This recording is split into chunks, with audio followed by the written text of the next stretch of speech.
உத்தரப்பிரதேசில் 1.5 வயது குழந்தைய வெறும் 34 செகண்ட்ல 8 முறை தூக்கி போட்டு ஒரு அரக்கன் கொடூரமான முறையில் கொலை பண்ணியிருக்கான். அந்த வீடியோ கொஞ்சம் நீங்கள் பாருங்களேன்.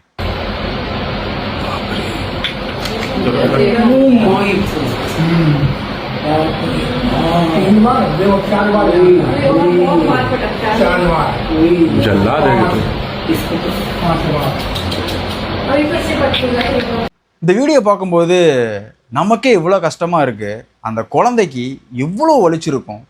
என்ன காரணம் அப்படின்னு பார்க்கும்போது அந்த குழந்தையோட பேர் ஆரா, அவங்க தாய் பேர் ரதி. அவங்க தாயை இந்த அரக்கன் ஒரு தலையாக காதலிச்சிருக்கான். வா கல்யாணம் பண்ணிக்கலாம் அப்படின்னு கூப்பிடும்போது அவங்க அம்மா அதுக்கு ஒத்துக்கலை, என்னால் வர முடியாது அப்படின்னு சொல்ல அந்த கோபத்தை எப்படி வெளிப்படுத்துதுன்னு தெரியாமல் அந்த குழந்தைக்கு வா உனக்கு சாக்லேட் வாங்கி தரேன் அப்படின்னு சொல்லிட்டு கூப்பிட்டு போய் ஆள் நடமாட்டமே இல்லாத ஒரு இடத்துல கிட்டத்தட்ட 8 முறை கொடூரமாக தூக்கி போட்டு கொலை பண்ணியிருக்கான். அந்த குழந்தை சம்பவ இடத்துல உயிரிழந்துருச்சு.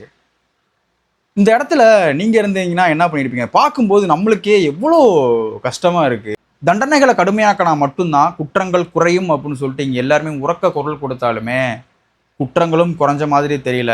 தண்டனைகளும் அப்படி ஒன்றும் பெருசாக யாருக்குமே கொடுக்கல. அரபு கண்ட்ரிகளில் இருக்க மாதிரி தண்டனைகளை வலுப்படுத்தினா மட்டும்தான் இது மாதிரியான கொடூரமான செயல்கள் முற்றிலும் நிறுத்தப்படும். இது மாதிரி ஒரு செயலை ஒருத்தர் பண்ணணும்னு நினச்சாலே அந்த தண்டனையை நினச்சி பயந்து ஒதுங்கி நிற்பான். அதுக்கு இந்த அரசு தான் சரியான ஒரு செயல்முறைப்படுத்தினா மட்டும்தான் மக்கள்கள் மன நிம்மதியோடு வாழ முடியும்.